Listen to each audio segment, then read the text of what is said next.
শুভ সকাল বন্ধুরা, কেমন আছো তোমরা সবাই? আশা করছি তোমরা সবাই খুব ভালো আছো। আর আমরাও না বেশ ভালো আছি। আমার আরও একটি নতুন ব্লগে তোমাদের সবাইকে অনেক স্বাগত জানাই। আজ হচ্ছে শুক্রবার আর এখন বাজে ঘড়ির কাঁটায় ওই সকাল 8টা মতো। তবে চলো আজকের ব্লগটা এখান থেকেই শুরু করছি। আশা করি তোমাদের ব্লগটা ভালো লাগবে। আজকেও ঘুম থেকে উঠতে উঠতে 8টা বেজে গেছে। তো এদিকে বড় ছেলের টিউশন আছে, তাই এই যে ওকে কিন্তু ডেকেই যাচ্ছি। 1 ঘন্টা হয়ে যাবে, এই যে এখন 8টা বাজে, ওর টিউশন আছে 9টার দিকে। তো ওকে যে ডেকেই যাচ্ছি, ও শুধু সাড়া দিচ্ছে এই যে উঠছি।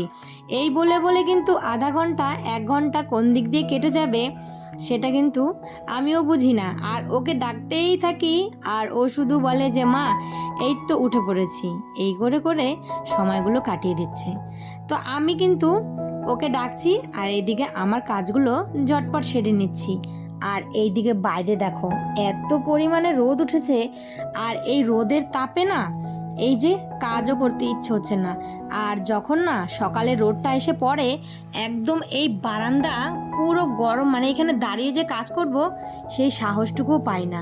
তো দেখো ঘর টরগুলো মুছে চলে আসলাম এই যে বাইরে কলের পাড়ে। তো এখানে আসে এই যে ঘর মোছার এটা ভালো করে পরিষ্কার করে ধুয়ে তারপর রেখে দিয়ে চলে যাব চানে।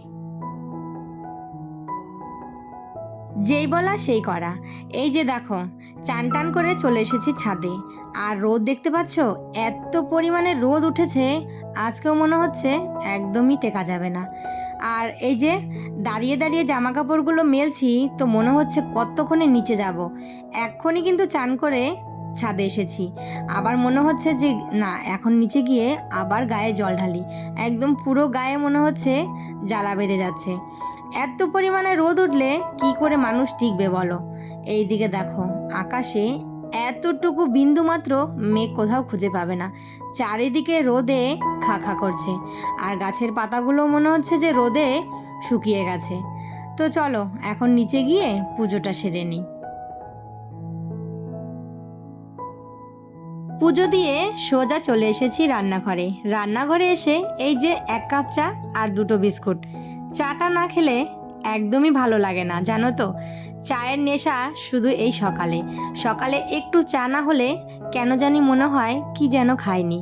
তো যতই বেলা হোক, মানে 9টা 10টা যাই হোক, একটু চা লাগবেই। তার এই যে একটু চা আর 2টো বিস্কুট খেয়ে তারপর এই যে হাজবেন্ড না দুধ এনেছে ছেলের জন্য, তো সেই দুধটা গরম করে রেখে দিলাম। আর আজ জানো তো কি হয়েছে? এই যে দুধটা আমি এত ভালো করে জাল দিয়ে রেখেছি, তো সন্ধেবেলা ছেলেকে বলেছি যে একটু পিঠেসর গুলে দিই, তুমি এটা খেয়ে নাও। তো বললো কি না এখন খাবো না। সে জানো তো ওই যে নিমকি নিয়ে বসেছে, তার জন্য আর ওকে দুধটা দেওয়া হলো না। সেই দুধটা যখন আমি রাতে, মানে রাত্রি 10টার সময় ওকে একটু গরম করে খেতে দিতে গিয়েছি, মানে খাওয়া দাওয়ার পরে, তখন দেখি দুধটা কেটে গেল। তো এই যে দুধটা এত ভালো করে জাল দিয়েছি, দেখো এত পরিমাণে গরম পড়েছে, গরমের জন্য পুরো হাফ লিটার মানে আধা কিলো দুধই নষ্ট হয়ে গেল। তো এই যে ভেবেছিলাম যে গরম করে তারপর একটু ঠান্ডা করে ফ্রিজে রেখে দেব, আর আমারও ফ্রিজে রাখা হয়নি, দুধটাও এইদিকে কেটে গেছে। তো আমি কিন্তু এই ভয়েসটা এখন রাত্রি সেই 11টা বাজে তখন দিচ্ছি, তার জন্য কিন্তু কথাটা বলতে পারলাম। আর সারাদিন তো ভয়েস দেওয়া হয় না, সমস্ত কাজবাজ সেরে রাতে যখন একটু নিরিবিলি হয় তখনই কিন্তু ভয়েসটা দিই। তো এইদিকে দেখো ওইদিকে চাটা খেয়ে রান্নাবান্না বাদ দিয়ে চলে এসেছি ঘরে। ঘরে এসে সমস্ত এই যে ঘরগুলো একটু পরিষ্কার করে নিচ্ছি। আর এই যে 1-2 দিন পর পর যদি একটু না ঝাড়ি তাহলে কিন্তু ধুলো পড়ে একদম মনে হয় যে নোংরা হয়ে আছে। আর পরিষ্কার পরিচ্ছন্ন থাকাটা কিন্তু আমাদেরই পক্ষে ভালো। আর পরিষ্কার পরিচ্ছন্ন থাকাটা একটা নারীর কিন্তু শোভা। যে ঘর বাড়ি পরিষ্কার না থাকলে একটা লোক এসে বলবে কি দেখো বাড়ির বউটা কত নোংরা, আর এই কথাটা শুনতে কিন্তু খুবই খারাপ লাগবে। তার জন্য যতটা পরিষ্কার পরিচ্ছন্ন থাকা যায়। গাছগুলো কয়েকদিন থেকে জলটা চেঞ্জ করা হয়নি, তো এই যে আজকে হাতে সময় আছে, তো ভাবলাম যে গাছগুলো একটু জল চেঞ্জ করে তারপর আবার জায়গা মতো গুছিয়ে রেখে দিই। আর আজ না 2টো গাছ আলাদা আলাদা এই যে বোতলে রেখে দিলাম। তো এই যে দেখো এইখানে না এই যে হাজবেন্ডের ফটোটাও ছিল, তো সেটাও আবার সুন্দর করে জায়গা মতো গুছিয়ে রেখে দিলাম।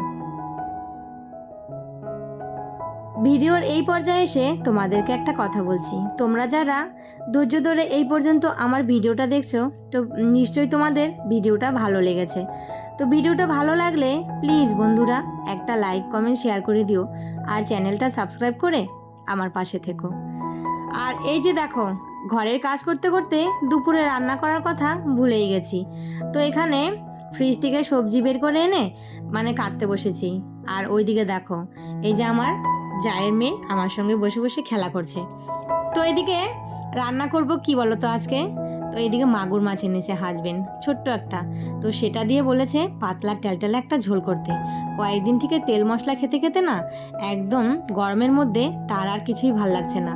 বলছে যে মাগুর মাছটা দিয়ে একদম পাতলা করে একটু ঝোল করবে, আর সাথে একটু ডাল, আর হচ্ছে এই যে পটলটা ভাজি করব।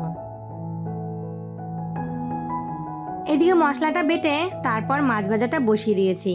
আর এই যে কিছুটা মাছ এনেছিল, তো বাকিটা মাছ আমি ফ্রিজে তুলে রেখে দিলাম। আজকে শুধু এই যে মাগুর মাছটাই রান্না করব। ওইদিকে কিন্তু আমার ডালও হয়ে গেছে, আর এদিকে সাথে পটলটাও ভেজে নিচ্ছি। বাস এটা হয়ে গেলে কিন্তু আজকে রান্না পুরো আমার কমপ্লিট। এইদিকে রান্না বান্নাও পুরো কমপ্লিট। তো এদিকে আবার 2:30টার সময় ছোট ছেলের টিউশন আছে, বলছে মা আমাকে তাড়াতাড়ি করে খেতে দাও। এদিকে কিন্তু 2:10 বেজে গেছে। আর এই যে গরমের মধ্যে রান্না করছি, মনে হচ্ছে কতক্ষণে আমি রান্নাঘর থেকে বেরিয়ে গায়ে একটু জল ঢালবো। তো আর কিন্তু ভালো লাগছে না এই গরমে। তো চলো কি কি রান্না করলাম তো তোমাদেরকে একটু দেখাচ্ছি। তো এখানে আছে দেখো গরম গরম ভাত, আর সাথে আছে এই যে মাগুর মাছের একদম পাতলা টেলটেলা একটা ঝোল। হাজবেন্ড বলেছিল একদম পাতলা করে কম মশলা দিয়ে একটু ঝোল করতে। আর এদিকে পটল ভাজি, ছেলে দুটোর জন্য মাছ ভাজি, আর সাথে আছে যে পাতলা করে পেঁয়াজ ফোড়ন দিয়ে মসুরের ডাল। এদিকে ভাত নামিয়ে ছেলেকে তাড়াতাড়ি করে একটু খেতে দিয়ে দিচ্ছি, ওর আবার টিউশন আছে। তো ওইদিকে খাইয়ে দাইয়ে ওকে টিউশন দিয়ে এসে তারপর এই যে আমি আমার গায়ে একটু জল ঢেলে দিলাম। মানে এত পরিমাণে গরম লাগছিল আর ধারণার বাইরে। এই যে জানো তো সকালে চান করলে এই যে একটা মানে খারাপ জিনিস, কাজ করতে করতে আবারও গরম লেগে যায়, আবার সন্ধেবেলা মনে হবে যে আবার একটু চান করি। তো চলো এদিকে মানে চান টান করে চলে আসলাম এই যে ঘরে এসে একটু চুলটা আঁচড়িয়ে একটু সিঁদুর পরে নিলাম। তারপর এই যে কয়েকটা জামা কাপড় ছিল, এগুলো এখন ঠিক মতো গুছিয়ে রেখে দেব।